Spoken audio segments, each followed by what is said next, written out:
And in 3, 2, 1. Hello. Hi. It's good to meet you. Yeah, it's good to meet you too. Thank you again for coming down and doing this. Of course. Obviously, I want to talk to you about like your modeling and all that kind of stuff because I feel like every time I open Instagram, there's a new thing you did. So congratulations to all the work you're getting and all the success you've had so far. It's awesome to see. Thanks, man. That means a lot. Yeah, Thank of course. you. And we were talking about it just now for a little bit. But your day job is so like you're a caregiver, but you take like your family, but Yes. like your patient, right? You take them Yes. out into the community and like you do stuff. How long have you been doing that for? So this one I actually just started probably in like January. So yeah, but they're my family. So obviously like I've lived with them my entire lives, and my mom and my grandma do at home living. So they take care of them, like feed them, take them out, like to buy clothes if they need it, like make sure they shower, do their laundry, all that stuff. And then I do navigation. So I take them out into the community to do activities. So like bowling, the movies, I've taught them tennis, swimming, like anything they want to do. So yeah, that's been super fun. And then, so I just started that in January, but yeah, I've lived with them my whole life. So I think that makes the job a lot easier because I understand them better. I'm more patient. I know what they need. So Yeah, I would imagine so. Well, and then I'm kind of confused. Do you guys do it through a company and you're just assigned to your family? Because I know a lot of people, when they have family members with disabilities, they'll apply through the state to just get paid through the state, and then they do that kind of thing. I've heard it's a long process and it takes fucking forever. Yeah. And there's a lot of corruption in it, so not a lot of things get approved when they should be. Yeah. So you guys do it through a company. Yes, yeah. Okay. So ours is through the company. It's through a state, and I think I kind of got lucky because my mom and my grandma have been doing it like for years, for like 20 years. With your family members or just in general? So a couple of my family members, but then my grandma has also done people outside of our family. Okay. So yeah, they've been doing it for so long. So I think that I got like very blessed that I was able to just like kind of, there's like a long waiting list, I know, and I was able to just kind of get in because of them because they've been in it for like 20 years. Right. So yeah, so I'm very thankful that I got to go in. Yeah, it's so awesome. That's pretty cool because I worked, like I was telling you before, I worked at 2 different companies with the state, and I mean, there are a lot of issues. Obviously, it's good the services exist, but I didn't know that if you have a family member or a loved one that you want to get into the program to get care for them, just in general, the waiting list is like 12 years. I know. It's crazy. What the fuck? I know. It's crazy. So I think it also depends like what company you want to go through also. Yeah. But yeah, no, it's a No, super actually, long list. actually it doesn't. It was kind of surprised me too. Yeah, as far as I know, it might have changed because the last time that I even heard about this was still in like 2020, I think. Yeah. Yeah, 2020. But at least at that time, it was you applied through the state and then you had a list of companies that you got to pick from. And then when you got to the point of getting accepted into the program, then you could pick like, okay, I'm gonna go with A, B, C, or D. Okay. Yeah. In the last company, oh my goodness, I'm not gonna name them, but the last company that I worked for, they weren't even eligible to get on the list. They were so jacked up. Oh no. Yeah, it was bad. Oh. And that's a bit. They had problems with like staffing and lack of training, and which is, I mean, it's very common in that field, unfortunately, because there's just especially like post COVID, they're just trying to like get bodies in there, just like fill jobs. But I remember sitting in meetings and like having the state audit us because the state would audit, but then the company had to outsource like consultors, I guess, consulting agents to come in and like advise the company what to do and all this kind of stuff. And I remember sitting in these meetings being like, I only lasted like 6 months at that company. I was like, this is a lawsuit waiting to fucking happen. Yeah. I feel like a lot of them, there are some problems. That's why it is important to like be very careful about which one you want to choose to work for. Yeah. But I know even with this one, you hear like so many sad stories of like families who just, it's their own like kid or their own like nephew or whatever, and they just neglect them or literally don't take care of them. So they have to do like checkups all the time, which is good now, because they need it. But there's just a lot of sad stories that you hear. Just so many of them like dying, being found dead, just neglected, or So it's sad, and it's their own family. Sometimes not even the company doing it; it's their own family. So yeah, it's sad. I know. I feel like with this business, it's hard. there's a lot of like different aspects that go to it. It can be really fun and a blessing, but there are a lot of difficulties too, like you were saying, either through the company or other families, other stories you hear. So yeah. I'm proud to announce that the podcast is now officially sponsored by the fine people over at Chop Chili Company. Guys, this is some of the best chili you can get here in the state of New Mexico, and they are online as well as in stores. They can be found at Smith's, Albertsons, Sprouts, John Brooks, and Lowe's Corner Market. They have 3 amazing flavors that you see here, and they also have frozen green chili that you can get online.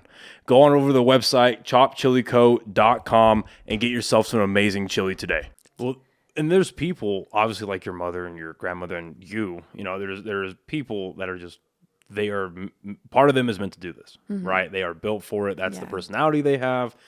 And they're able to go out and do that. And I mean, I'm not that guy. That's why I was in management so often, the whole time. 'Cause I was more than happy to like help out and like run the houses properly and stuff like that. I had a lot of fun with my, I had a few patients that I really enjoyed. But I learned a lot about myself, and I learned I had a lot of patience issues at the time. A lot of them got resolved very quick. Yeah. But, yeah, it was what drove me out of it, aside from like some just blatant corruption that I ran into, was the lack of, because I get it, it was COVID.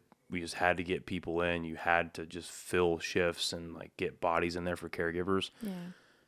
But some of the people these guys were hiring, I was like, what the fuck? Okay, so you're hiring these people and then you're surprised that that medication's going missing? Yeah, that's true. And you're surprised that, like, I mean, there were people, I'm not making this up. We had a caregiver smoke meth with a couple of the patients at this last company I worked at. I am not making that up. That's horrible. Yeah, because they had a lot of, like, one of the houses that I had at this last company, they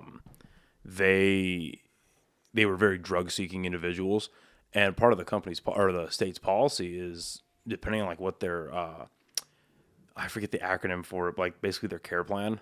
If they're allowed to leave on their own volition, you can't stop them. And there's only like a time period. It's like, okay, now I have to file missing persons, and now I have to this, that, and the other.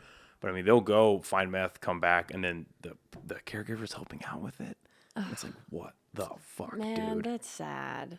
Yeah. It's just so many of them like get taken advantage of like that, or just people take on the job for the money and they don't do it like for the person. You know, just it's selfish. Man, that's sad. Yeah, it was crazy. I don't know. And then I worked for a private care, which was basically like, I mean, it was a private company up in the Heights, and basically it was just taking care of a bunch of rich people like Tanawan and stuff like that. And that was a fine company. But I mean, and they had their issues too. But it was a little bit better because they could afford to pay a little bit better, so they got like the better caregivers. And there were people that joined that company and would stick with families for years. Yeah, like it was literally from the moment that care was needed until the person passed away. So that was really nice to see. Yeah, obviously. Change subjects a little bit. How long have you been modeling for? Okay, I've been modeling for about like 3 years. Yeah, since like 2020. Couldn't tell. I've always liked to take my own pictures, just like with my iPhone. My sister and my cousin would always just take pictures of me. But I would say professionally with a photographer, like, yeah, 2020 was my first time. Okay. Yeah. What got you into it? Because I feel like that's one of those art forms or like genres where that's so far out there in like in the ether. It's like, oh, if you even want to do that, how do you get into it? Like, how do you even approach that? Yeah. So what made you want to do it in the first place? I guess I never like pictured myself modeling. I never like thought, oh, I want to be a model. I just, like I said, I've always liked to take my own pictures. And then a photographer reached out to me one day on Instagram and asked me if I wanted to shoot. So I was like, okay, sure. So I just tried it. And then I ended up loving it. And I think, I don't know, I just like felt super confident in front of the camera right away. And that's what made me like want to pursue it more, you know? So I was like, okay, I kind of like this. So I think that's what made me want to get into it. When did it become like professional for you? Like getting like with an agency or a company or something like that? Like when did it start becoming more and more professional? I think I always wanted to take it seriously from the start. So I always tried to be professional as possible, but I got signed with DME Talent Agency and MMG based in New York and LA. that just happened recently this year. Congratulations. So thank you. Thanks. So Congratulations. yeah, I'm very thankful for that. That was such a big blessing. So now that's definitely pushing me to take it like even further and do, a lot bigger stuff, work with a lot bigger brands, a lot bigger shows, and travel more. So I'm kind of dipping my toes into that. And yeah, it's been awesome. So, and I saw that you went like and I know nothing about this. Like, I don't know anything about this industry or like what it's like to live that life. So I'm very curious. You went to like LA Fashion Week and like, so which one came first, LA or New York? New York was first because that one was in February. And then I did LA Fashion Week in March. So those were kind of back to back. Yeah, that was super awesome. New York was kind of scary because you have to go out to the casting and cast for it first before you're actually like put in the show. So you just kind of have to like have your fingers crossed and hope that a designer likes you, and picks you. So yeah, thank God that there was a designer there that just saw me at the casting and chose me, and that was amazing. So yeah, so I got to walk for New York Fashion Week. So were you like, when you showed up, were you there and there was just like 50 plus other people waiting to get way more than hundreds? 50. There was a couple hundred, yeah. Yeah. And there was like 3 days of casting as well. Holy shit. So you were competing with so many people. That's why I was like, oh my gosh, like it was very scary going into that because you either get chosen or you don't, Yeah. So thank God that somebody chose me. So what's going through your head when you're going through that 3 days of casting? oh gosh. I think when I first show up, I always try not to like excuse me. I always try not to like overthink it or think about it too much because that's when I get nervous. So I just go into it like a step at a time. So when you first show up to that casting, I just see hundreds of people in line. So I'm just like, all right, I'm just going to chill in line. I just distract myself on my phone. I try not to get nervous. And then that way, like as soon as you step out and then you see all the designers and everybody, I'm just like, all right, like, I don't know. I try not to overthink it and I just try to go in there confident and I never really feel too nervous, which is cool. Are you like interviewing or casting or doing this in front of representatives of brands or of like the fashion week, like company that puts it on? Like who puts on it's kind of both. Okay. Yeah. So whoever's like hosting the fashion show, and then designers will be there because they want to see the models in person. And that's when when they choose their models in person. Yeah. And are they having like walk up and down a runway, or are they like speaking to you like interview style? Or? No, it's never really interview. So you will usually bring like a comp card, and then they'll give you a number. A comp card has like your photos showing different styles. So you'll have like natural, you'll have like super high fashion, maybe like a rocker, whatever, so like different styles of photo shoots, and then it'll have all of your measurements and then like contact information. So you'll turn that into them, and then some of them, they'll have you walk like down a runway or just like something, a random room set up. They'll just have you walk. Sometimes it's like back and forth or just straight down. They're all kind of different. And then you either like get an email back or they'll let you know there in person on the spot if you're picked or not. Oh. So yeah, sometimes you're waiting or sometimes you get to know right away. So fuck that. I know it's pretty nerve wracking. It's very nerve wracking. It's a very hard industry, but obviously you did well. And I'm very happy to hear that. I'm Thanks. happy for you. I've heard so many interviews and podcasts with various actors and actresses that talk about kind of the same thing with going in front of casting directors for all these roles, and like 95% of their experience is getting rejected. Yeah. And you just have to have like the mental to say, no, I just got told no tonight, but maybe in 5 minutes I won't get told no. Exactly. It's just this revolving door of just how mentally there can you be. Yeah. Yeah. I think that's a big thing is to not give up, because I feel like there's always a point, no matter what you're doing, you always like feel stuck. There's a time where you feel stuck. And I think that's the time where you need to push even harder. And I feel like that's where you have an opportunity waiting around the corner. And you just can't give up. If it's something that you really want to pursue, something you want to take seriously, then like if you get rejected, if you get told no, just brush it off your shoulder, go to the next one. There's always going to be castings. There's always going to be opportunities, always going to be new people to talk to. So like you just can't get hurt or take it too personal if you get rejected or told no. Because it is business. Yeah, exactly. And again, as much as I could not imagine myself being in those casting rooms as the person being interviewed or looked at for whatever it is that you're going for, I almost feel bad for the people interviewing and casting. Well, because you got to think, like, you're sitting through hundreds and hundreds and hundreds of people, and then it's like, oh, I've been through so many shitty people. I just want to go home. I'm so fucking done with this. Yeah, that's true. So what type of modeling opportunities are there here in Albuquerque? 'Cause that's something you do. I mean, there's not many. Yeah, I was gonna say because one of the common denominators that I hear from both musicians and comedians here when I talk to them is like the marketing here for those entertainment fields is next to no. I mean, you're friends with the Slums.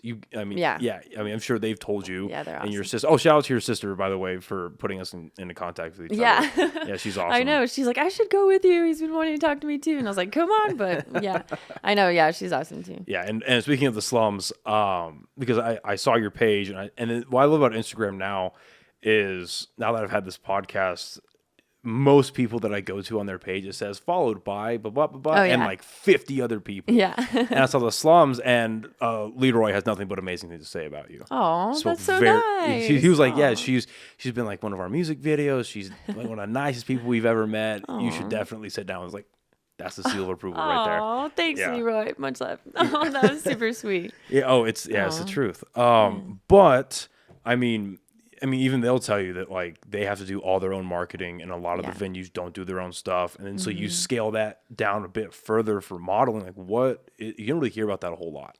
Yeah, I would say the best opportunity here in New Mexico is working with Santa Fe Indian Fashion Week. That's going to be starting in like May. It's the Santa Fe Indian Market. They are awesome. They're obviously based in Santa Fe. They put on a really big show. They work with really good people, really big designers. So that's like a really good opportunity for modeling. But other than that, there's just not, too many opportunities. You got to like travel a lot if you want to work with bigger people. You know, there's a lot of really, really amazing photographers, but I would say like brands wise, like fashion show wise, you got to travel a lot. Yeah, I would imagine a lot of things you're doing here is self-curated and really like marketing yourself out on social media. Yeah, definitely. How do you grow your social media for this type of stuff? Hard. Other than the obvious, right? Of like posting pictures and stuff like that. Because again, it's like every time I open Instagram, you're doing something new, which is badass. Oh, thanks. So whether it's like what was it? I had messaged you about it. The bunch of ties. Oh yeah. Either that or you're dressed up like a fucking cheetah. So, like I appreciate the creativity. Man. I do. Yeah. I know some of those ideas like either the photographer will come up with, I'll come up with, or it's just a collab, you know? So like no matter what, it's just always magic that we make. And it's super cool. I've worked, like I said, with some amazing photographers here in New Mexico, and they're super creative. Then I'll be creative, and we just come together and we make something awesome. How do you choose your photographers? Either they'll reach out to me or I'll find a really good one. But yeah, a lot of them find me on Instagram and they'll DM me. My brother also does photography and videography, so he knows a bunch of people too. Bunkhouse Studios, right? Yeah. Yes, I if this comes out and I still haven't rescheduled with you, I promise I'm going to. I'm just busy. I promise I'm going to. Oh, well, because I was gonna go down there and do a pod with them, but I guess you guys had a family wedding. Yes. And so we had to reschedule, and I'm going to. I promise. I'm just fucking busy as shit. I'm sorry. I know. So is he. We had 2 family weddings actually. So Holy back shit. to back. I know, it's crazy. But I had a buddy of mine on last week, and he's a photographer, and we were talking like how he builds trust between himself and the model. Because there's a bit of like intimacy there, like in the outset, right? He's being very vulnerable. How do you, as a model, how do you allow trust to be built between you and a photographer? Yes, I think that's a big thing. It's very important when you are shooting with a photographer. You have to like check them out first, especially as a girl. You know, you want to know like who you're going to be facing, especially doing a photo shoot. So I definitely check out like their Instagram. You can even reach out to other models who you see have shot with them and ask them how their experience was. But once you're there, I just feel like a big thing is, obviously conversation, like before you start shooting, like really just getting to know the person. And then I feel like that's how you get more comfortable behind the camera too. And you just want to know who you're shooting with. So I just feel like conversation, and then obviously like checking them out first and just doing your research, making sure that, you know who you're.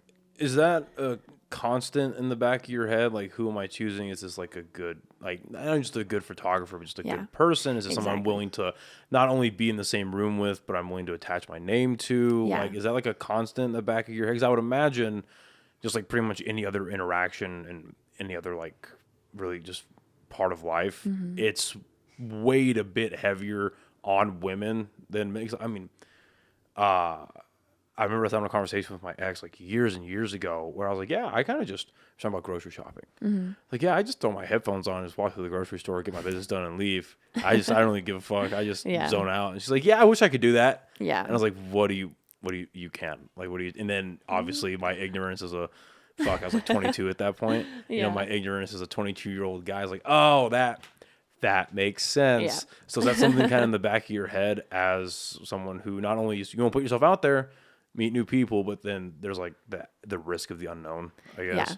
Yes, exactly. There's always the risk of the unknown. And yeah, like I was saying, like you just never know who you're shooting with. And like if you've never met them before. So yeah, like you definitely have to be careful. Like they could be a great photographer, but like, are they doing it for the right reasons? You know, what are their intentions behind the photography? You know, like, so you just have to be very careful, especially as a girl. So. Yeah, I couldn't even fucking imagine, to be honest. And I know there's bad things and like, I mean, assaults that happen towards men for sure. But again, that's just obviously a part of that industry. I'd imagine that scales so much heavier against women. Yeah. It's kind of hard not to. Yeah. So New York, I do want to close that out. So so you get casted. And how long were you out there for? Was it really just literally a full week, like 7 days of? So I was out there for a while, but that's because the casting and the show dates were a couple days apart. Okay. So I think the casting was on like the 3rd or the 4th, and then the show days weren't until like the 7th, 8th, and 9th. So it depends on the designers and how many choose you. So you could walk 1 day, 2 day, 3 days, more, you know, it just depends how many designers choose you. So I only walked 1 day. So I'm super thankful for even that. So I just walked 1 day. But yeah, I was there for probably like almost 2 weeks, like a week and a half. Holy shit. Yeah, because I had to wait for the casting and then wait to find out if I got casted, and then I had to wait for the show day. So so they had to email you. Yeah, I didn't find out until later. What was the time period between casting, like interview, like process is done, and then you get the email? I think I got it that night. Oh, okay. I can't remember if it was That's that not night too or bad. that morning. Yeah, but it was not that long of a wait at all. I'm sure it was a little bit nerve-wracking though, waiting on that email. Yeah. Honestly, after the casting, I started crying to my dad because I was like, I don't think I did good. Like, I was so hard on myself. I remember crying to him because I was so worried. I was so nervous. I just didn't want to like fly all the way out there and then not get picked, and then we're out there for no reason, you know? Right. So, well, I mean, it's an experience though. Yeah. And it's something to put under your belt. And it's like, okay, well, this is maybe where, because I feel like if you don't get picked, even if you do, there's so many unknowns. Like, Yeah. okay, why did this happen or why didn't it happen? Yeah. Because are you born and raised here in Albuquerque? Yes. Is that your first time out to New York? Yeah. What was my first time? Was like a culture? I've yet to go to New York. Was it like a huge, especially not even just going to New York and getting an Airbnb and just seeing the touristy stuff. No, you're going out there for business and like big business. Yeah. Like nationally recognized business. Oh gosh. We still did all the touristy stuff too, though, because we had a lot of days too. So no, yeah, New York was awesome. It's just like a whole different world out there. Like, I don't know. A lot of people don't like it because it's super busy and loud, but I loved it. Like, there's just fit your personality. Yeah, kinda. I'm into both. I'm okay with like the busy and loud, but I'm also like a homebody, and or just like the peace and quiet in the mountains or on the ocean. You know, like I'm can be anywhere. I'm chilling anywhere. But New York was just awesome. There's just so much to do. The people are so entertaining, and honestly, the people there were like the nicest ever. That is not what you hear about New York. I know. Especially post-COVID. Like, you hear all these psychos on the news like, New York is back. It's violent again. It's scary. Yeah.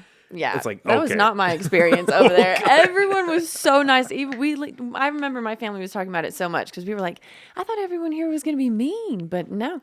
Everyone was super nice, and I was like, I love it here. So I thought everybody used to be slapping taxis all day. Yeah. Yeah. I was like, bro, these people are awesome. Yeah, it was not what I was expecting. Outside of the business stuff, what did you get to go do when you were out there? Oh gosh, we did a lot. We saw the Statue of Liberty, and we got to like walk up all the way to the top of it. We took a ferry down, and that was super fun. And then Oh, we went to this place called The Edge, and it's like 100 stories up on this building. And you take an elevator all the way up, and then you walk out, and it's literally like a platform that hangs off of the building. It's literally an edge that hangs off, and then the floor is glass. I was gonna say, is that the one with the glass floor? Yes. Okay. Oh my gosh, that was awesome. I was literally laying flat on my stomach, looking down because I was like, it looked like you were flying. It was so cool. Yeah. And you immediately went back to the hotel and took a 15-minute shower and de-scrubbed from yes, all the feet. Yes, don't worry.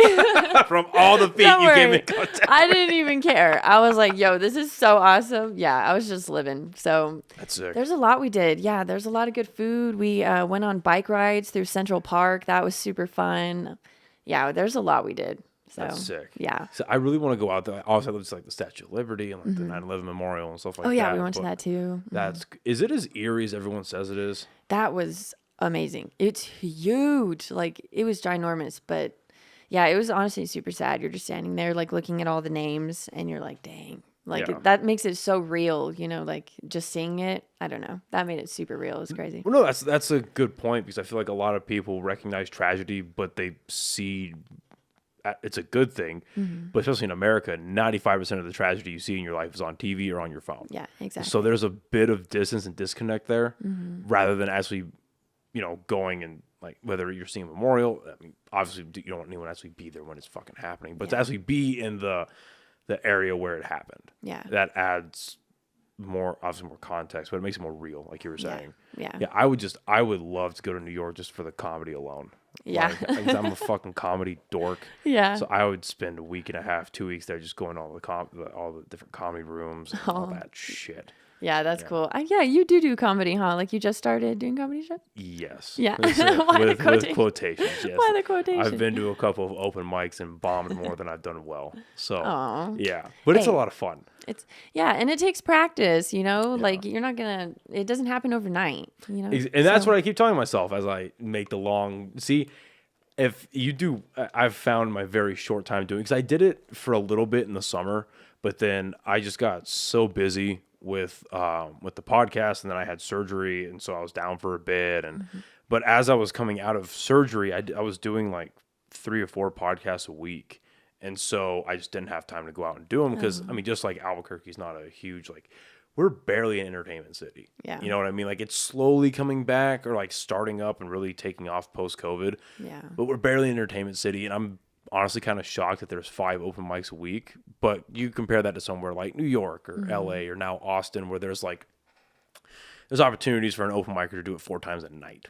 Oh yeah. You know what I mean? Yeah. So I just didn't have time to do it, but now that I'm starting to do it again, a 15-minute drive home after doing well feels like 5. Yeah. Cloud 9. Yeah. Fucking amazing. I might be able to do this. Bombing, that is like you might as well be driving from here to Santa Fe.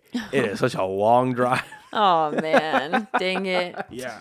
That sucks. Well, But it's a lot of fun. yeah. Yeah. I think you still got to be grateful for the bombings too, because I feel like you learn a lot from that. Yes, Like exactly. Yeah, you learn the crowd, you learn what not to do, and then that's when you learn what you're good at.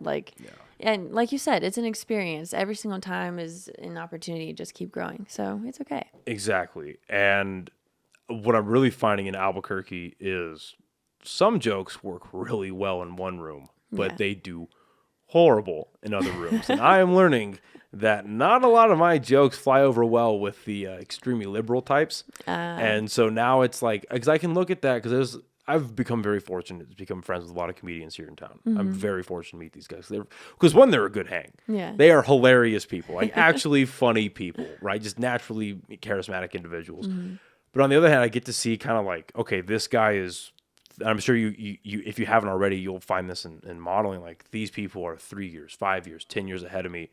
This is where their mindset is. This is how they're thinking.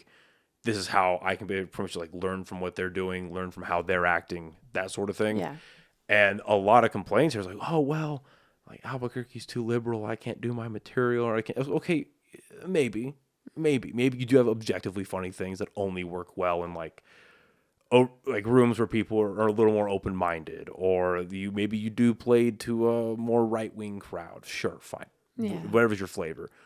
Or maybe, and this is what I'm trying to adopt, is like maybe that's an opportunity for you to learn how to write different material for different places. Yeah. Because I'd imagine for most people, whether it's just entertainment journal, whether you're a musician, comic, model, you want to be able to do your art anywhere you can. Yeah. True. Well, almost anywhere that'll have you, Yeah. right? That's worth your time. And obviously, as your skill grows, the monetary compensation grows with it. You want to be able to do that everywhere. And you don't want to put yourself in a box. Yeah. So why not just become a better writer? Yeah. And that's what I'm working on right now. I'm trying to. I like that. Yeah. That's cool. Doing my best. And I don't know, like I was never a good public speaker growing up. Like I was the kid that if I would like fake being sick if I had to give the speech, and I just turned the speech in as a paper, you know. Yeah. It's scary. Yeah, it's fucking back then for me, but now I don't know. I think it's because like I don't have to, like I'm not being forced to do it. Yeah. Like I'm not being forced to say why penguins are my favorite animal or something Yeah. like that. You know Yeah, what I mean? true. It's like, no, I get to go up and for anywhere between 3 to 5 minutes, I'm just going to talk shit. And sadly, you people have to hear it. You have to hear the nonsense that's going to fall out of my mouth. So but yeah, I would love to go to New York and see all that shit. Yeah. It'd be so much fun. So who did you, like walk for, model for, like the brand?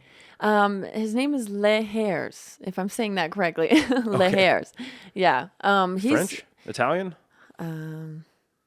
No. The lay I don't think so. Okay, the lay just makes me think French or Yeah, Italian. maybe so, it is. yeah. I don't know. Yeah, I don't know too much history behind it, but yeah, it's like a very brief interaction. You just meet the designer to like put on the clothes and then you walk, you know. But yeah, so I walked for them, but yeah, he was super awesome. He was super cool. I got to talk to him for a few minutes, trying on the clothes, but That's awesome. yeah. What was that experience like? 'Cause I feel like that's just so like fast paced and like moving Yeah. and like. Well, it depends too. I feel like right before a show, like right before you're about to go on, it's chaotic. It is. But you are also getting there at like 8 a.m. and then the show's not until like 4. And then hair and makeup, like you're literally waiting around for hours upon hours for hair and makeup. And then as soon as the show comes on, that's when it's like chaos. Like, yeah. How long before you actually get on a runway are you doing hair and makeup and all that? Every show is different, but yeah, you usually show up pretty early. Like they'll do your makeup at like 9 a.m., but you're not walking until like 5 or 6 p.m. So your makeup's all crusty before the show. I was gonna say, how do you even maintain that? I know. That's why you got to like bring your own makeup and just do touch-ups right before you go on. But it's because there's so many models that they need to do. So that's why you need to show up super early. And then people like show up late. And then, sometimes designers still need to do fittings that day or alterations or whatever, you know? So obviously I'd imagine you have to practice like the way you walk and the way you present and stuff like that before you show up. Yeah. Were you ever doing training and practice for that privately on your own? Like, did you hire a coach or like something your management did for you? What's that like? I've actually like never taken a class, never been trained by anybody. I take a lot of inspiration just from like a model that I like. Like, for example, Bella Hadid, I love her walk. So I take a lot of inspiration from her and I literally just practice nonstop. Like anybody who's asked me for advice on my walk, I tell them you need to practice because you need to know what you look like when you're out there and you need to feel comfortable when you're out there. So you need to practice in front of a mirror constantly. Like I said, take inspiration from somebody and like use that. That way you like feel confident in your walk too. It needs to be like a powerful, confident walk. So like I said, you need to know what you look like when you're out there. So constantly be practicing. I'll be like in the middle of a Walmart, just strutting it, just practicing, you know, like I'll go home and practice in the mirror. Like it's just, that's how you get just really confident. What draws you to her specifically? I just feel like she just has like a powerful walk. She has a strong face and then she just has a powerful walk. She just looks so confident and she just looks like, I don't know, like a powerful, confident woman. And I like that. And that's what I want to look like on the runway. Yeah. I mean, you showed up with a blazer. So that's obviously what you embody. So good for you. Thank you. Yeah. Good for you. So when you're looking at, I'd imagine too, you have to actively seek out what a bad looks like. Yeah. Right. So what does bad look like in your opinion? Oh gosh. In my opinion, I feel like everybody's different, but in my opinion, like arms are a big thing. Like you need to learn to keep arms like behind your hips, but they just can't be too swingy. Like you'll see girls walking out there, like their arms swinging everywhere. So you can't be Gumby is what you're saying? Yeah, pretty much. Yeah. Or there's girls who are the opposite. They're like a robot, and they like are super stiff. So you need to have like that perfect in between, like learn to keep your arms on your side, but also know how to like have the perfect sway with your arms, like to strut it, Right. Yeah, I know it's hard. It's hard learning a walk. So this is a question I've had just about the industry in general, I guess. Yeah. From like a designer perspective and from like at the end of the day, at least in my opinion, again, I don't know shit about modeling, but at the end of the day, it looks like all of those shows are just really, really fancy commercials for their new lines of clothing they're putting out. Yeah. So how much of it is you're putting your own personality into walking, and then how much of it is I'm a conduit for this new piece of art? I see. I would say every walk has to be unique to yourself. I feel like yourself shows through your walk. So like that's how some people, like you say, have a strong, confident walk. Some people have like a soft walk. That like I would say you're obviously there to represent the clothes. You're there to make the clothes look good. So I was gonna say, was I right anywhere about that? Like with those fashion events are just really big, like commercial events. Like kinda, yeah. Like, yeah, they're there to like represent the clothes, Yeah, like their new line. Right. There's people there in the audience that could buy it. They're there for sale. Some of them are from like a museum, even. Oh wow. So yeah, I've walked for Santa Fe Indian Market, and I remember our pieces were from a museum, and that was super awesome. I think I saw you post about that too. Was that like were you wearing a big like headpiece? Yes, that was Okay. Santa Fe Indian Market. Okay. But that was not the museum piece. That one was the second show I'd done for them. The museum piece was the first show. Okay. But yeah, they're the same Right. people. Okay. Yeah. Sorry to cut you off, but No, you were no. saying. Yeah, you're not cutting me off. Okay. Okay. But no, just about you're saying your personality shows through in the way that you're showing off pieces of clothing that you're wearing. Do different personalities? I'm trying to figure out how to word this properly. Do different personalities fit different pieces of fashion better? Like, would it serve? Like, say you have style A. Yeah. I've have to dumb this down for myself. So style A, that is better served by like your style, like strong, powerful, like upright, like very Yeah. not mechanical, but very like purpose Yeah. filled. And then style B, not this is anything worse, but style B is like more soft, like you're describing. Does that exist where different pieces of clothing really need a different personality? Yeah, I would say so. The designer also kind of tells you how they want you to walk before you go out. Some no of them shit. do. So they'll tell you, walk really slow, walk really elegant, more soft, Some of them will tell you that. And then some of them will be like, I want you to do like upbeat, fast, confident, powerful walk. And then, yeah, they're all different. But like you were saying about the personality thing, I think like posing is big on the personality thing too, because like I said, you're there to make the clothing look good. So like your personality will come out if you have like a flowy dress and you want to like flow it around, that's when you can show like your elegance in movement and your strong posing or however it is, that's when you can really like let yourself come through. Cause like I said, some girls are really like robotic or very, I don't know, just not very confident in posing. And I feel like that's when your personality can show. And that's your moment at the end, like at the very end of the runway, Yeah. and you're trying to come back. So how Yeah. long, generally speaking, how long do you have to like, you strike your pose, you do that, and then turn around and... I would say just a couple seconds. Because you can't take forever. Obviously, the person behind you will catch up. So you got to time it good. You have to be like, yeah, you have to be aware of all your surroundings. So Have you ever seen that where there's like a traffic jam on Yes, the runway? It's yes. like, get the fuck out of my way. yes, it's so annoying. You're just barreling through people. Yeah. Or sometimes the girl or whoever's posing will be up there and just taking forever. And you're like, okay, like, and then you'll be the one behind them. And then you look like you messed up, Right. So you got to learn how to time it perfectly too. So you'll go up there, you pose, but you got to remember that you're there for the clothes. So like I said, if you have a dress, you got to like do the perfect flow. If you have a jacket, pockets, whatever, that's your moment. So own it, but you just have to hit like a pose 2, 3 most and then turn around and go, Interesting. Do you have time to practice with what you're wearing before you go up, or is it just like you throw it on, get out there? You have a At least for New little York. bit of time. At least for New York. New York, no, they just kind of like threw it on us. We knew what we were wearing they had us go to a fitting before, but we didn't really have time to like practice it. Okay. But yeah, they just kind of like throw it on you.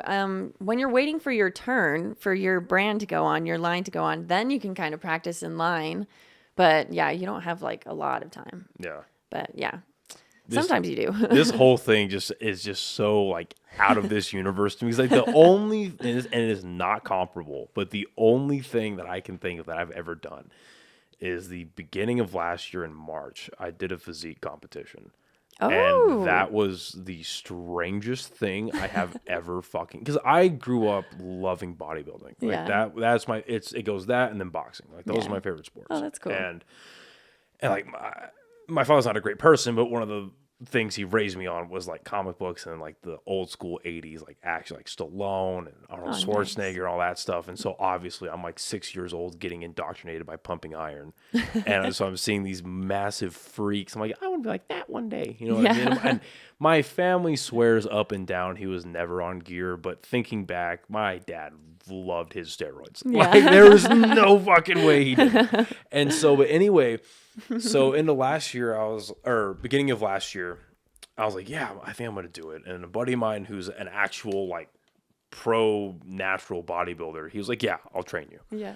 And he's like, yeah, let's do it. And I love him to death. I love Pancho. He's from Mexico, but now he lives in Texas. Mm-hmm.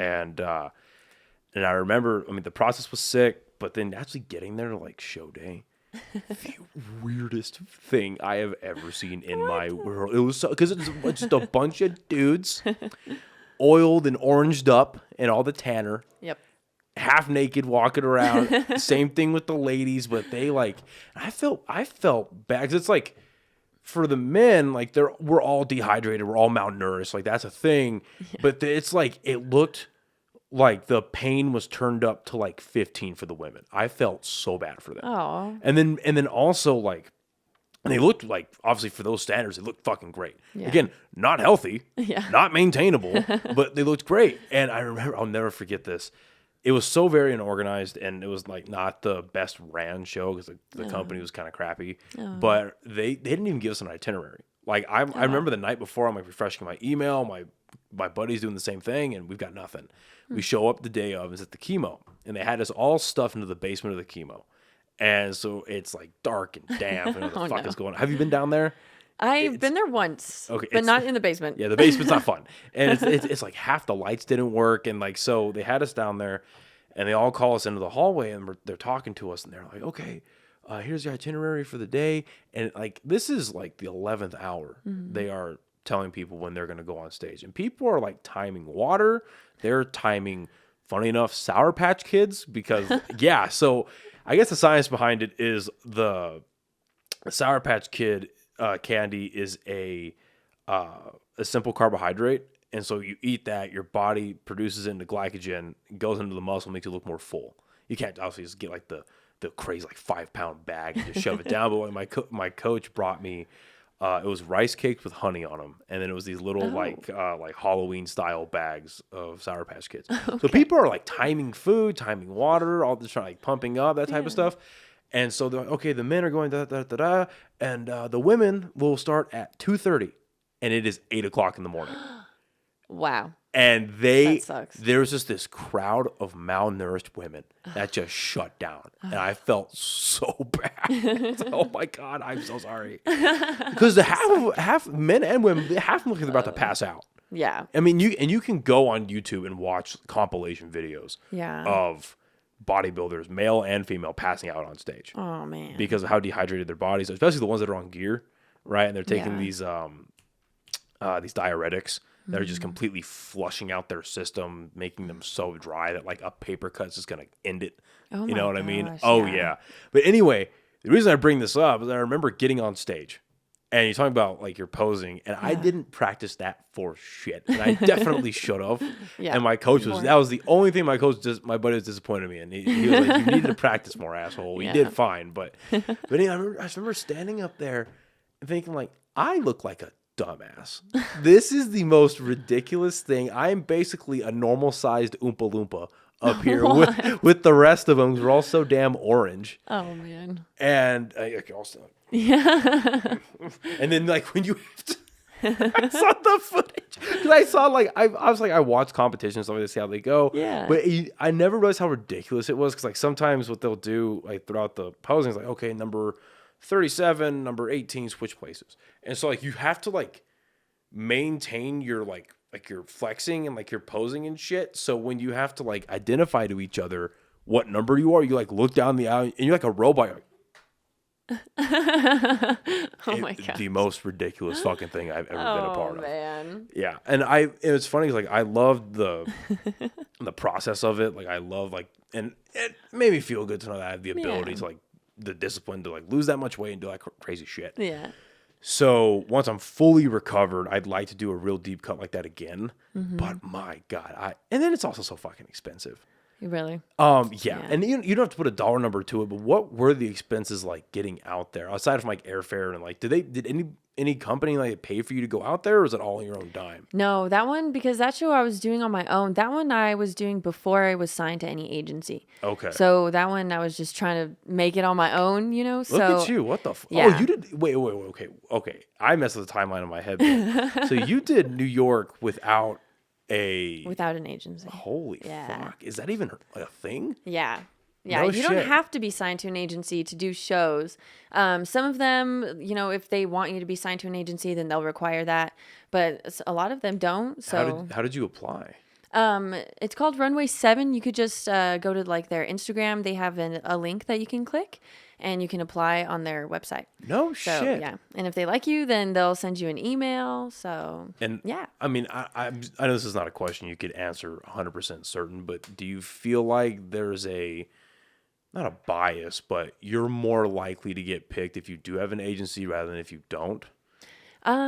Maybe. I feel like when you have an agency, then they take you a little bit more seriously. There's like a validity to what you're doing. Yeah, You're not exactly. just someone who, just someone who goes, yeah, I'm the hot one. I'm gonna go do Yeah. modeling. But Yeah. then you have someone like you. It's like, no, I'm gorgeous, but I take this seriously.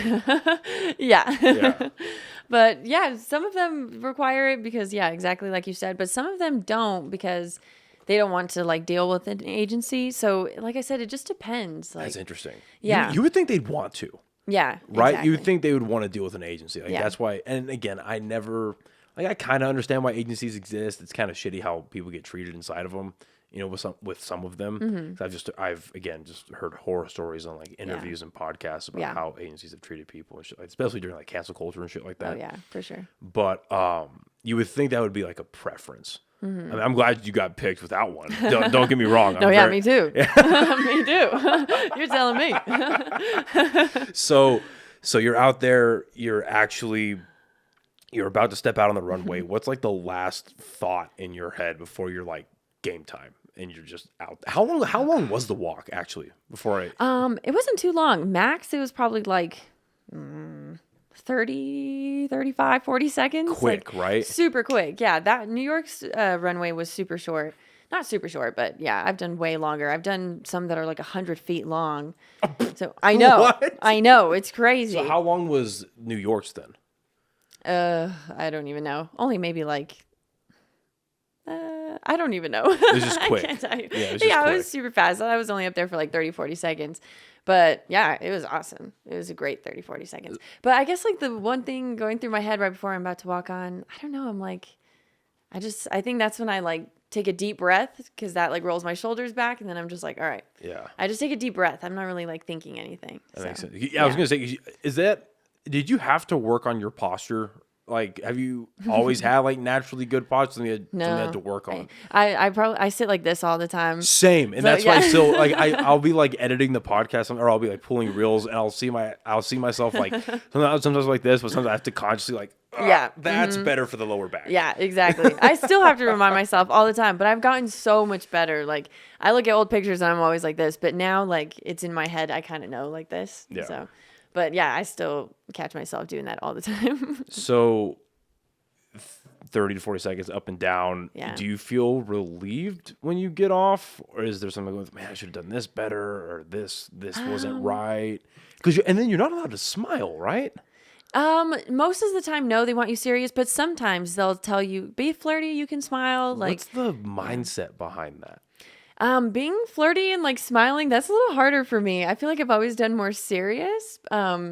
Like I did Latin Fashion Week in Colorado, and they were like, okay, be flirty and smile. And I don't know, I feel like that's a little bit harder, and you'd think it would be easier. You're just like, yeah, yeah, because it's just like awkward, you know? It's just, you're just like, ah. Yeah, it's super awkward. I like the more serious better. well, what's the mindset behind, like, 'cause again, I don't think I've ever seen a model smile on a runway. Really? Ever. I don't think ever. So what's Yeah. is it just because that's like the common ground, that's neutral? It's like people can smile differently and people can like be flirty differently, or have there's more gray area and they want to eliminate gray area? I think, yeah, they're trying to eliminate all distractions maybe from the clothes. I Yeah. feel like when you're more like happy, smiling like that, then people are more looking at your face and you're there more to represent the clothes. That's my guess, but That makes sense. yeah. Yeah, I just always thought it was so funny, like, especially when, like, because, I mean, not, watching fashion shows, like, it's not my day-to-day thing, but in preparation for this, I did a little bit of YouTube rabbit holes, Yeah. and I just saw a few that were hilarious to me. Because, again, this is such a foreign subject. Yeah. It is not in my purview, so you see my, Yeah. and they just flip around. I was like, damn, like, Yeah. okay, is it that serious? I guess it's that serious. Okay. Yes, it is. Holy fuck. Just kidding. So you spend a week out in New York, and you said that was in January? February. Cold as fuck. It was pretty cold. Yes, I was so upset because I wanted to see Central Park when it was all like pretty and green, but it was still super cool. But yeah, it was cold. Yeah. That sucked. So you get back, and LA's not till March, you said, right? Yeah, that so was about a in month March. later. Yes. Between New York and LA, did you get your agency at that point?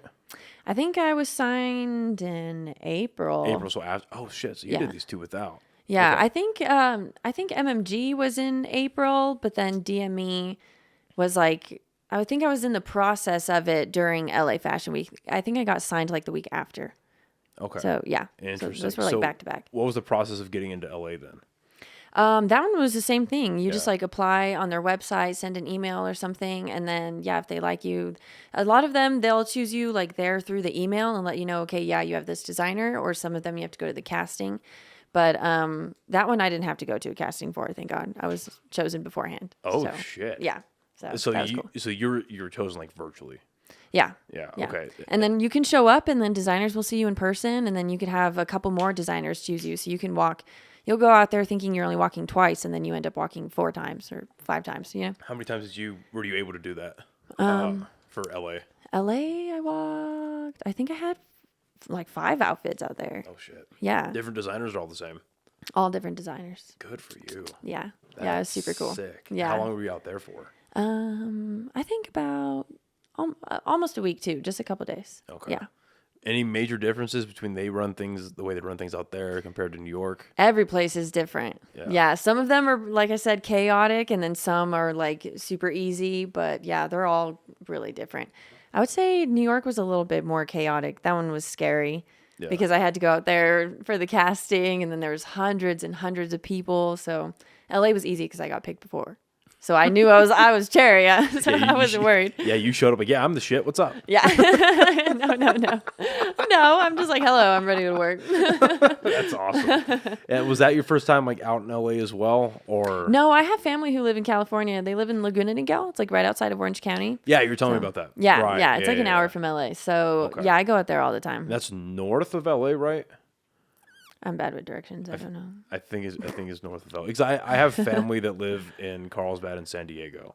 Okay. And so a couple of years ago, really whenever I can get out there and bring my car, I'll see my family, but then I make it a point to go up to LA and like see shit out there. Oh, nice. And like the last time I had gone out there, I went and saw like the Comedy Store and the Laugh Factory and shit like that. Oh, and I nice. lost my fucking. I was like, oh my god, that's where Joe Rogan started. Oh, that's cool. Yeah, have you ever seen the Comedy Store? No, not out So there. it's cool. It's a big black building with red signs, but then they have, I forget the guy's name, but they have a professional painter there, and That's cool. he paints the signatures of every major comedian that got passed at the Comedy Store. Basically, wow. they got selected to be a paid regular. Oh, wow. So there's people like Richard Pryor, Rogan, Joey Diaz, like Nikki Glazer, Whitney Cummings. All these people have their names signed on the store, and so to like see that in person was pretty fucking sick. Oh, wow. Yeah, that's awesome. I've never seen that in person. Yeah, it's on not